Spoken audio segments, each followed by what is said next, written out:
Welcome to Creative Madness. Hey YouTube Nation! Now, it's been a while since I've done a video on my comic book collection. As you saw at the beginning of this video, this is another ode to collecting comic books. Now, I think the last time I did a video on my comic book collection was way back in 2009. I don't do them that often. When I did that video, it was more to show the collection I have that I'm lucky and fortunate to have. I am a huge comic book geek. I have been since I was a kid in the 80s.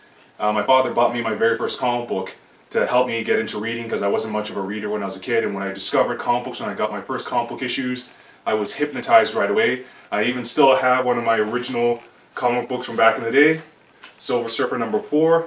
It really isn't worth that much, but it still means the world to me. And ironically, even though my father bought me my very first comic books, by the time I was a teenager, it caused a lot of trepidation and problems in our household where he started destroying or giving away my books because he felt that I was collecting them too much. And it caused all types of problems and drama during my teenage years. But as I showed in my original 2009 video, my mother, who was my savior, she saved pretty much the bulk of my collection, and it's the reason why I have what I have right now. So I don't really collect per se because of the money value or selling these things. I collect because I love the medium, I really enjoy comic books, I've been a proud comic book geek for over 30 years, and it's just a fun medium to let your imagination go and just get lost into the stories. And it's nice to know that you have some kind of valuable books, hence why when I eventually got Silver Surfer number 1, you know, he's one of my favorite characters, and you know, I'm happy that I have these kind of books. With that being said, I don't really buy brand new comic books or comic book collections per se, because I have thousands of these things and I've only read about 10% of my books. But you could call it serendipity, you could call it good luck, you could call it fate. Sometimes a situation shows up where someone's selling their collection or getting rid of their books, and you just happen to find a deal of a lifetime. You hear about these kind of stories on YouTube or in the news where someone went to a garage sale or a flea market, or moved into a house and they found in the attic some old ancient comic books or trading cards or something, and they just find a motherload for cheap or next to nothing.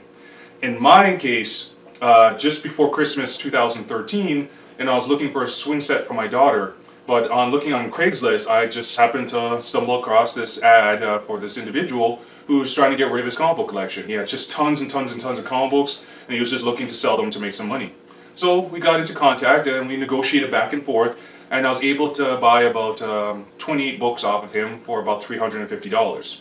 Now that might sound like a lot of money, and for me it is, because I don't usually spend that kind of money on comic book collections, but I think what I got for the money was well worth the investment, and I want to share these books that I got with you guys and see what you think. You know, did I get a good deal or did I overpay for what I got? But either way, here's my comic book collection, my comic book haul, and I think I got some pretty decent books, some key books as well, because I really love getting first appearances and major issues that help define the industry. And I'm a Marvel, DC, Gold Key, Charlton. I love all types of comic books. So, you know, let's see what I got, and please leave your feedback and tell me what you think.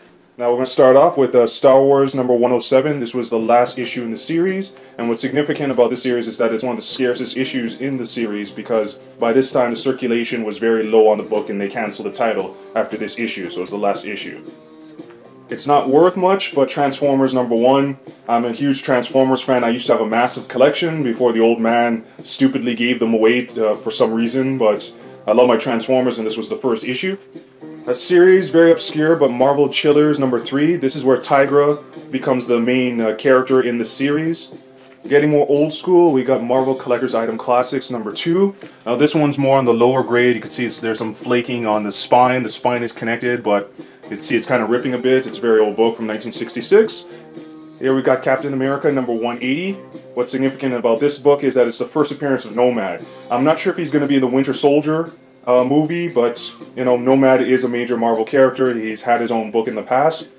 Another old Captain America, number 119. Nothing significant. He fights the Red Skull. The Falcon's in it. Here we got Amazing Spider-Man number 162 with the Punisher, and Nightcrawler makes an appearance. It's in incredibly good condition. I'm not the biggest Daredevil fan, but I thought when I saw that he had issue 17, which is the first Spider-Man crossover to the series, I thought, you know what, I can't resist. I'll add that to the lot, and it's in extremely good condition. Decided to get an old issue of Superman. This one is issue 154, and it has one of my favorite Superman villains, Mr. Mxyzptlk. Put these two bad boys side by side. One is World's Finest, number 179, and the other one is the 80-page actual series, 80-page giant series, issue 15, which is the last issue. And both of them have team-ups of Batman and Superman, just reprinting their old stories of how they met and some of their zany adventures together. Here's Strange Tales, number 113, the first appearance of Plant Man, whoever that is. But it's just a nice old copy of the Strange Tales series with the Human Torch when he was starring in the title. Again, issue number 33, a nice old Avengers to have. I'm a huge X-Men fan, and I am so hyped up for the Days of Future Past that's going to come out in the theaters. But here we got issue 171 where Rogue joins the X-Men, and number 157 with Phoenix making a bit of an appearance. Continuing on with X-Men, we got issue number 75 where they fight Mimic, and one of my favorite issues here is issue 103. What is significant of issue 103 is that it's the first time Wolverine is referred to as Logan, and people call him by his real name. On the DC side of things, I'm a huge Justice League of America fan, and so here's just some old issues. Issue 76, which is just a double-sized issue, a giant issue. It's again some crazy adventures. And then issue number 55, which has Earth 2 Robin. Even though it's not in the greatest shape, it's only about a 4.0 condition, but Justice League of America number 29, with a crossover with the Justice Society of America. Mystery in Space number 54, if anyone's an Adam Strange fan, this is actually his second appearance in this specific book. Now this one, Warlock number 10, I know this one is going to be significant soon, because for all of us who saw the Avengers movie, we saw Thanos at the end that he's going to be a major villain in either the second or third Avengers movie. This issue is actually the first told origin of Thanos. We all know that in Iron Man is his first appearance, but in Warlock number 10 is his first told origin. And I know this one is probably going to be a huge collector's item as the years go by. Here we got Master of Kung Fu number 17. This used to be Marvel's Special Edition, and then when they introduced Shang-Chi, 2 issues later, they came out with issue 17, and this is when it became his own book. Okay, now getting into the more heavy hitters of the books I picked up. Here we got Doctor Strange number 169, which is his first solo book. It used to be Strange Tales, where his first appearance was, and you saw Strange Tales is also where I had the Human Torch issue. So this is the very first independent book for Doctor Strange.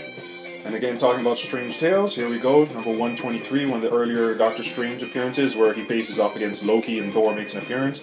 But also what's significant about this issue is that it's the first appearance of the enemy, the Beetle. So you've seen Beetle in many Spider-Man stories. Well, this is his actual first appearance, and he takes on the Human Torch and Thing. When I saw this issue, Journey into Mystery number 114, and I was happy to see this, and I had to get this issue. This is the first appearance of the Absorbing Man. You know, he's one of the major villains in the Marvel Universe, so this is his very first appearance and origin. And just an FYI for anyone who's curious, Loki is the one who gave him his powers. I had no idea, so to pretty much piss off Thor, Loki got a prison inmate and slipped some kind of potion into his drink while he was in prison, and gave him powers to absorb any type of material around him. So, the first appearance of the Absorbing Man. Another Wicked book that I was glad to see, and that I was shocked that he wanted to sell for cheap, Conan the Barbarian number 24. The significance of this is that this is the first appearance of Red Sonja. So to end it off, the last book in the collection is Superman's Pal, Jimmy Olsen number 135. What's significant of this book is that it's the first full appearance, but technically the second appearance of Darkseid. You know he's one of them, if not the most major, powerful villain in the DC universe. And this is where he makes his second appearance, but really it's his first full appearance because in issue number 134, he only appeared as a cameo. So there you go, YouTube Nation. That's my pickup, my haul of comic books, and I'm quite happy with what I got, but I would love to get your feedback, what you think. You know, many of you probably have these issues, and you know, here's my little bit on my comic books, and now and then I'll come out with some videos if I pick up some more great collection or some old books or whatnot. So all the best, YouTube Nation. I'll see you when I come out with my next video.